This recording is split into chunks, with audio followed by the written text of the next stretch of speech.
Fiadanana ho antsika rehetra dia faly miarahaba antsika rehetra indray ny tenako amin'izao tontolo andro vaovao izao. Mankasitraka ny tompo fa omeny tombonandro ahafahantsika miaina ao anatin'ny fitiavan'i Kristy. Dia andeha isika hiariva avaka ary avako malala. Mankasitraka anao izay Kristy mpanjaka, menao indray fotoana ienonanao. Ianao tokoa no mandahatra sy mandamina ny zavatra rehetra. Raha ianao no miteny Jesosy dia tsy misy tsy efa izany. Miteny ianao androany fotoana izao ienonanao. Dia tanterao izany Jesosy ka ianao no andamina ny zavatra rehetra mba tena hoe azahoanay finy amin'ny teninao ary indrindra aina ihany koa. Dia mankasitraka Jesosy mpanjaka fa nainao masina hialo lalana ty anatinay. Amen. Ravako malala amin'ny tompo. Tamin'ny omaly isika ndresaka momba ny fahaizana mandamina fotoana. Dia satria iainantsika andavanandro izany zavatra izany. Dia arak'ilay teny komaly mihitsy ihany koa hoe iresadresaka momba ny andavanandro mpiainantsika ny tompo. Ravako malala tena nahatsapa mihitsy omaly sy androany hoe tena te hitrantsehatra amin'ny antsipiripiainantsika ny tompo ravako malala ary tiany isika tena hoe iaina ao anatin'ny fahasoavana indrindra. Dia androany indray arany dia hanampy antsika amin'ny andavanandro mpiainantsika ny tompo. Andao isika nge hamaky ny teny ao amin'ny Romanina 12:20. Efa haintsika tsenjery io teny io Romanina 12:20. Ohatry ny ahoana ary io. Amin'ny anaran'i Jesosy. Aza mety ho resiny ratsy ianao, fariseo amin'ny sony ratsy. Aza mety resiny ratsy ianao, fariseo amin'ny sony ratsy. Ravako malala. Matetika ny andrasantsika io ten'Andriamanitra io dia rehefa misy ny olona manisy rantsy antsika dia tokana ihany ravako malala ny valifaty azon'ny kristianina atao tokana ihany. Dia iny izany ravako ny famalinan'ilay ratsy amin'ny soa. Ilay tsara soa izany izay no valiny afaka ataontsika. Ohatra ny hoe valifaty kristianina izany. Ny fanaliana izany amin'ny soa. Io andin-tsoratra masina izay tenenina antsika androany ihany koa dia afaka raisitsika amin'ny andavanandro mpiainantsika dia amin'ny tenantsika, amintsika amin'ny tenantsika izany ravako malala. Ahoana ary indray izany zavatra izany?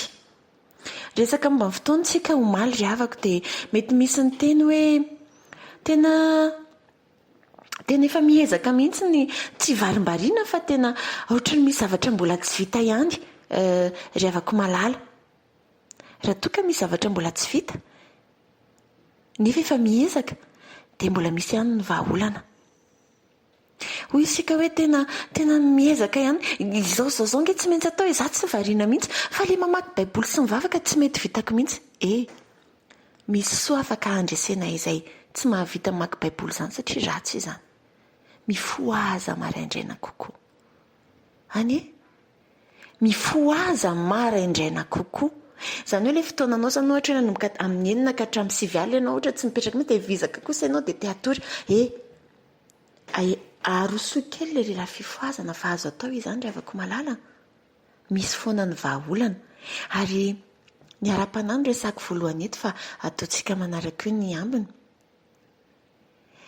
Izay fomba fiady izay satria tena fiady mihitsy ilay izy ravako. Tia ny tompo hananantsika raha mbola ahazontsika atao dia mbola hananantsika ny vahaolana ravako satria ny tompo manolo-tsaina.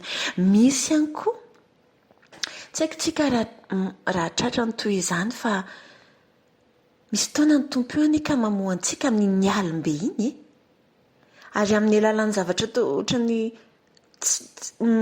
mahazatra na hoe tsy mahazatra ihany koa ohatra hoe ny zanakeliko izao mbola matory eo akaikiko dia ohatra ny hoe voadonany tampoka dia taitra. Tena famoazan'ny tompo indravako. Ohatra ihany koa ohatra hoe ohatra ny mangeta tampoka.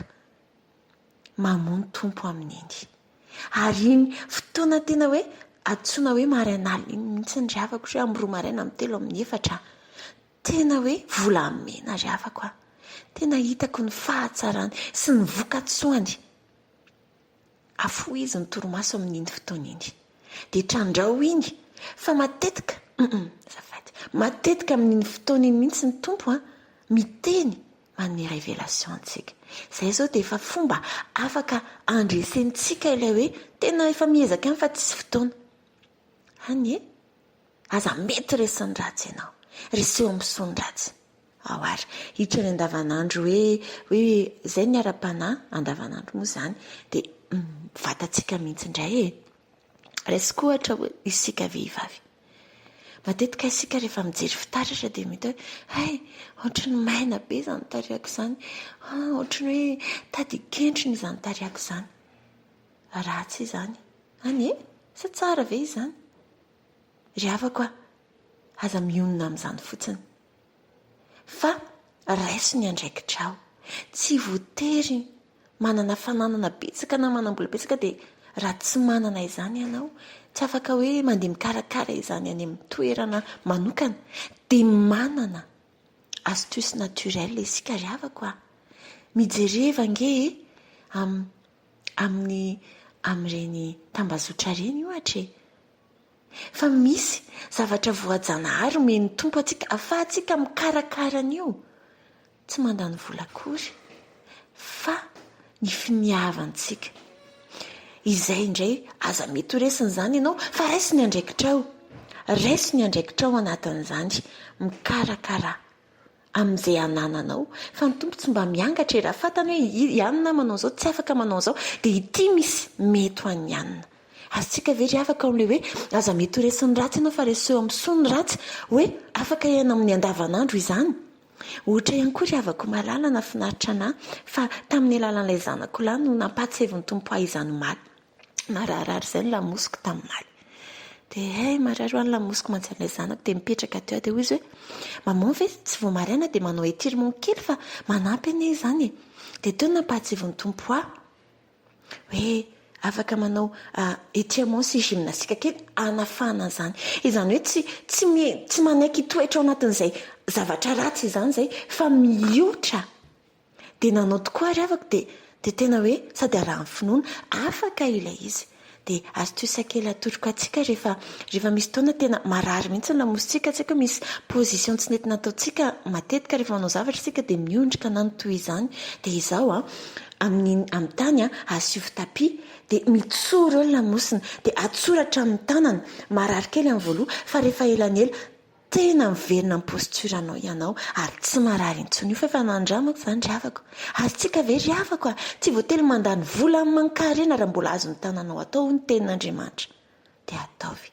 Izay ilay izy ry havako aza mety ho resin'ny ratsy izany, aza mety hoe dia izao izany izahay dia fa rehefa misy vahaolana torohevitra azo ny tananao atao dia reseho izany. Izay ihany koa ny ahafahantsika mandray lesona kely amin'ny andavanandrom-piainantsika ny amin'ny hoe aza mety ho resin'ny ratsy ianao fa reseho amin'ny son'ny ratsy. Dia ny tompo any an'olo-tsainanao ho azy irery ihany ny voninahitra ho amintsika ny fiadanany. Mirary tontolo andro mahafinaritra ho antsika rehetra.